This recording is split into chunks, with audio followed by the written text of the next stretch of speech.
அனைவருக்கும் வணக்கம். வாழ்க வளமுடன். ராமநாமம் பாப விமோச்சனம்.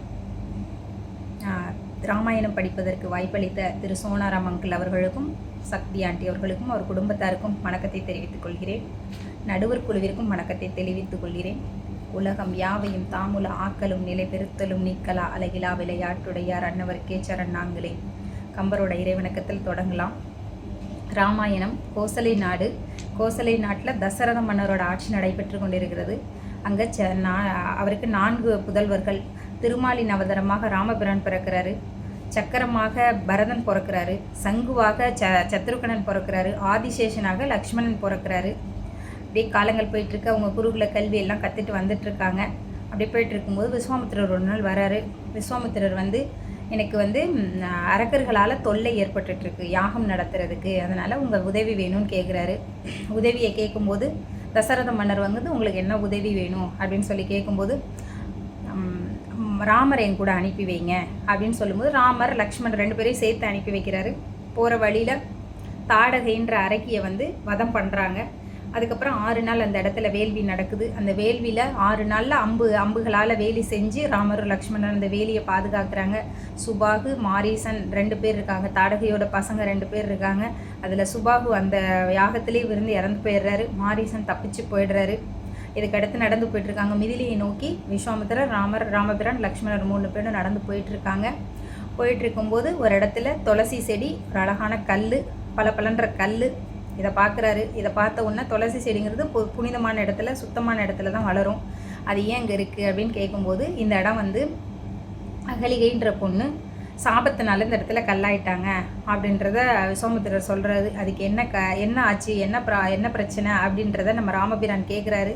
அப்போ சொல்கிறாரு, திருமாலின் மோகினி அவதாரத்தில் பார்க்கடலை கடையும் போது அரக்கர்களுக்கு எதிராக பார்க்கடலை கடையும் போது தேவர்களுக்கு அமுதம் கிடைக்கணும் அப்படின்னு சொல்லிட்டு பிரம்மதேவனால் படைக்கப்பட்ட பெண் தான் அகலிகை. அழகுங்கிறது காமத்திற்காக மட்டும் பயன்படக்கூடாது, தவத்திற்காகவும் பயன்படணும் அப்படின்னு சொல்லிட்டு பிரம்மதேவனால் படைக்கப்பட்ட பெண் தான், அழகான பெண் தான் அகலிகை. அவங்கள படைச்சு இது தவத்திற்கு பயன்படணும் அப்படின்னு சொல்லி படைச்சிருக்கிறாரு. அப்போ இந்திரனுக்கும் கௌதம முனிவருக்கும் அவங்க மேலே ஆசை வந்துடுது அகலிகை மேலே ஆசை வந்த உடனே பிரம்மதேவர் சொல்கிறாரு, 2 பேர் ஆசைப்பட்டா ஒருத்தருக்கு தானே கல்யாணம் பண்ணி கொடுக்க முடியும்னு சொல்லிட்டு ஒரு போட்டி வைக்கிறாரு. 2 தலையுடைய பசுமாட்டை பார்த்துட்டு என்கிட்ட சொல்லுங்கள், அதுக்கப்புறம் கல்யாணம் பண்ணி கொடுக்கலாம் அப்படின்றத சொல்கிறாரு. சொல்லும்போது இந்திரன் கிளம்பி போயிடுறாரு. கிளம்பி போய் தேடி பார்க்குறாரு. கௌதம முனிவர் ஒரு பக்கம் தேடுறாரு. கௌதம முனிவருக்கு ஒரு நாள் பார்த்துடுறாரு. ஒரு கன்று ஈனக்கூடிய பசுவை பார்த்துடுறாரு. ஒரு பக்கம் கன்றினுடைய தலை, ஒரு பக்கம் பசுவினுடைய தலையை பார்த்துடுறாரு. இதை பிரம்மதேவர்கிட்ட சொல்கிறாரு, நான் பார்த்துட்டேன் அப்படின்னு சொல்லும்போது பிரம்மதேவர் என்ன செய்கிறாரு, கௌதம முனிவருக்கு மனமுடிச்சு வச்சிடுறாரு. அகலிகை அவரோட குடியில் கௌதம முனிவரோடு இருக்காங்க. இப்படி போயிட்டுருக்கும்போது காலங்கள் போயிட்டுருக்கும்போது சேவல் கூவுற சத்தத்தில் இந்திரனுக்கு ஆசை குறையலை. கல்யாணம் ஆகிடுச்சு அப்படின்னு சொன்னாலும் ஆசையெல்லாம் குறையல. ஆனாலும் அந்த பொண்ணை தேடி வர்றாரு. தேடி வந்தால் சேவலா கூவின உடனே அதிகாலை ஆயிடுச்சு அப்படின்னு சொல்லிட்டு கௌதம முனிவர் எந்திரிச்சு கங்கைக்கு கிளம்பிட்டார். கமண்டலத்தை எடுத்துட்டு கங்கைக்கு கிளம்பி போயிடுறாரு. சேவலா மாதிரி கூவுறாரு. கூவிட்டு அந்த இடத்துல இந்திரன் அகலிகை வீட்டுக்கு வர்றாரு. வீட்டுக்கு கௌதம முனிவர் மாதிரி மாறி வர்றாரு. ஆனால் அகலிகைக்கு இது கௌதம முனிவர் தான் அப்படின்னு நினச்சிட்டு இந்திரனை வந்துடுறாங்க. அப்போ அவங்களுக்கு தெரியல இது கௌதம முனிவர் இல்லை அப்படிங்கிறது தெரியல.